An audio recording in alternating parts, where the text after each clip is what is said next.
Angry guy here, and women are furious as men call themselves the prize.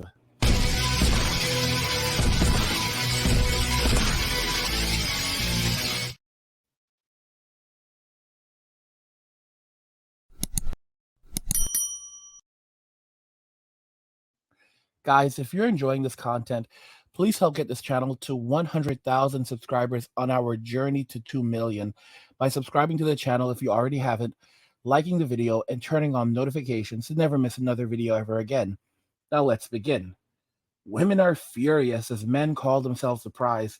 Let's just go ahead and jump into the first video. Women aren't the only prize. Men are Yes, prizes she too. is. Women are we have intrinsic value. We are the prize. Like, What? men go to work for women. Wait, what? Yeah, why do you go to work? To I go pay to- bills for your woman in No, the for future. myself. These women don't honestly comprehend that men have a life outside of women. Men have desires outside of women. Men do not need women to survive. It's women who need men to survive. And they're literally lost in this nonsense right now. The woman is the prize, ladies are all too happy to say. So what does that make the man if we are to think this way? He must be the champion because champions pursue their prize. But honey, the prize will not be pursued if it lacks value in his eyes. In his divine masculine energy, the feminine woman he will certainly chase. That's if she's perceived as worthy of this highly expensive race. But it's not every woman he will spend the effort and valuable time needed to pursue. No, he must be highly motivated if he decides to make that lady his number one boo. Yes, if in his eyes she's valuable, much like a prized Super Bowl ring, he'll give his time, his energy, his money. Shoot, he'll give her almost anything. But if he looks at her and sees nothing more than a Little League participation award, it's silly to think she'd be something he'd chase or even attempt to move mountains for. So should we value him less because this champion so boldly goes after his goal? Why should we? That sounds absurd. He's only playing his masculine gender role. Men and women can be compared to musical notes that we so naturally play. Let's say the women are a beautifully sharp C and the men are a handsomely flat A. We should all stop fighting. We just look so foolish trying to all sound like middle C when anyone who knows music know that chords sound so much better. Instead, let's make harmony. Now, this is just like a cleanup right here because women see what's happening. There are some black women who realize, yeah, this is it for us. The men are walking away. They're becoming passport kings. They don't want these relationships. They don't want the stress. They're not going to put up with it anymore. And these modern day women cannot comprehend that. They just cannot comprehend that they are not the prize. And they will scream and they will holler and they will go to great lengths to keep spreading this lie. Because here's the thing. The only thing that a man can judge a woman on is how she looks when he first meets her. And it doesn't matter how great her personality is. And most women have not developed their personalities today. So they expect men to carry every conversation. However, all he can judge her on is based on her looks when he first meets her, and then he has to get to know her. A man comes to the relationship with his value. He is a provider and a protector. And she can determine whether or not what he's providing and how he protects is sufficient for her. However, he does not know what she has to offer until they're actually in a relationship. And she then begins creating value in the relationship, which is one of the reasons why men have to be very, very careful who they spend their money on and who they invest their time in. How foolish would it be to spend $200, $300 just to speak to someone who, go on a date with someone whom you very well may end up not being in a relationship with? That's nonsense. Spending that kind of money is done with people that that know each other very well. You spend that kind of money on a girlfriend, and you don't just spend it every single day. Most of the time, you'll be going to grab Chipotle with your girlfriend, or maybe you'll go to Denny's or IHOP. Guys, these women in modern day society are they've lost their minds. IHOP is incredible. Denny's is life. Cheesecake Factory, I've never been there, but there's a lot of people who swear by Cheesecake Factory. I don't know what these women are thinking. I love Whoppers. I love having the triple Whopper with Swiss cheese, and mustard. Have the onions removed because I like onions, but you know how it is. Their onion rings are pretty awesome. These are some of the nicest things in life. Being able to enjoy these things. You always see comments from Mayumi. Oh my gosh, Miss Mayumi. So Miss Mayumi is visiting Japan with her family, and I was like thinking, okay, so she's gonna, have some normal Japanese food now. Nope. In the like next sentence from her, she's talking about enjoying Japanese style Burger King. Like it's just unbelievable how much she enjoys, fast food. But here's something intriguing. Women over in the Philippines, they love fried chicken. They love Jollibee. Jollibee is a fried chicken chain in the Philippines, and they make actually pretty good chicken. I have tried their chicken, but I did not like it so much. Like the outside is great.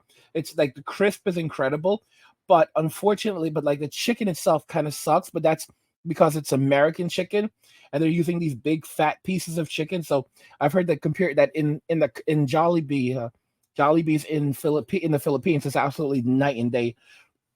And I can absolutely understand this because many years ago, over 20 years ago, I went to Jamaica for spring break, and I was like literally blown away.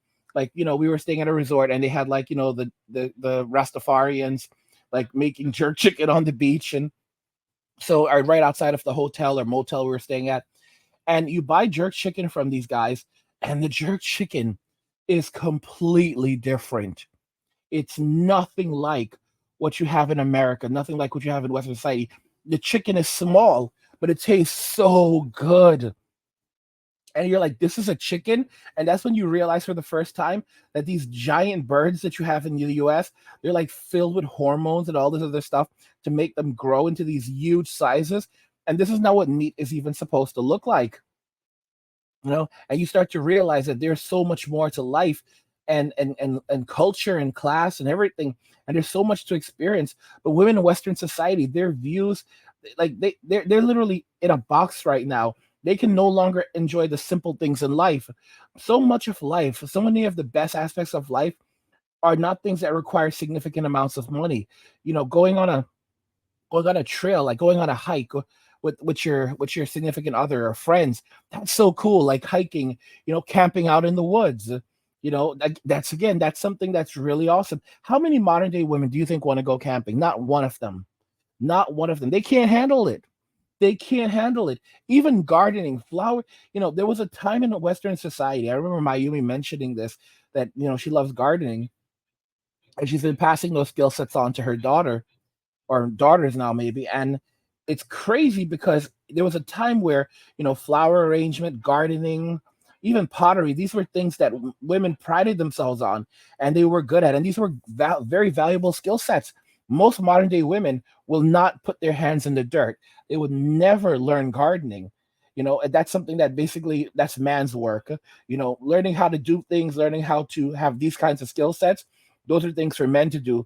The average woman is too good for these things. And you know what?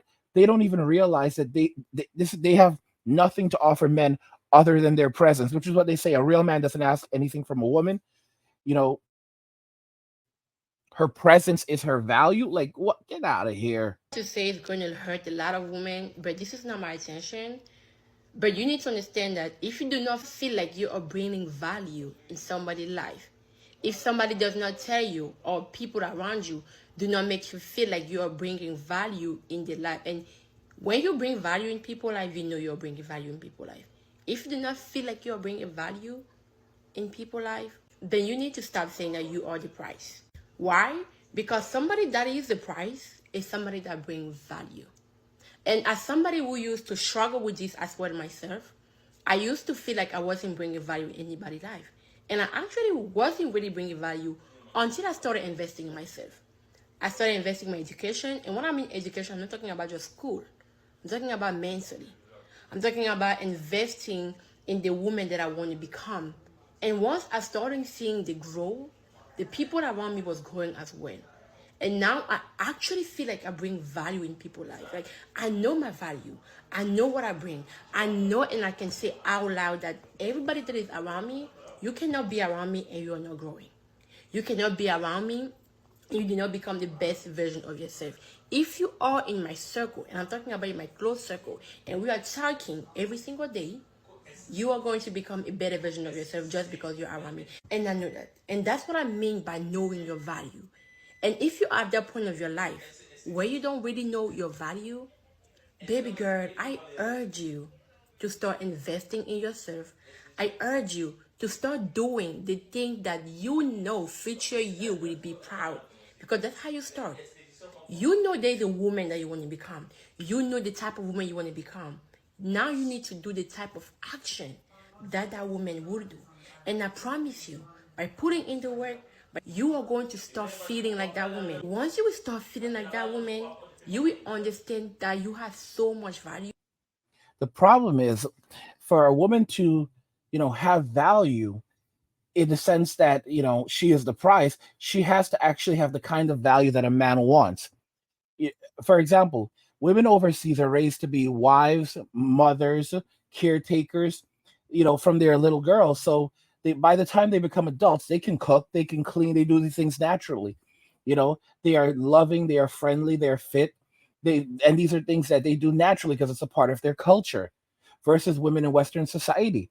And women in Western society don't comprehend that, listen, bro, you have to actually provide the things that a man wants. If a man wants a woman who is fit, if most men want a women who are fit, feminine, friendly, and actually make their lives better, because of the utility that they're creating in the relationship through them raising children, through them making his environment more livable, his home his home happier and more comfortable for him by cooking foods that he enjoys and cutting up his food for him, by giving him a massage when he comes home from work.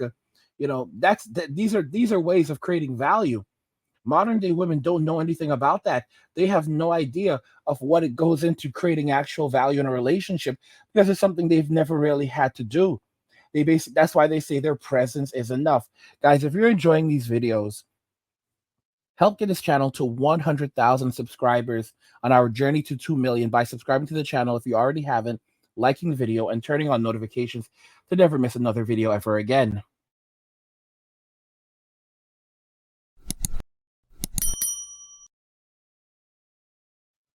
Women are furious as men call themselves the prize. What do you guys think regarding this and regarding everything we've discussed here today? Let me know what you guys think in the comments.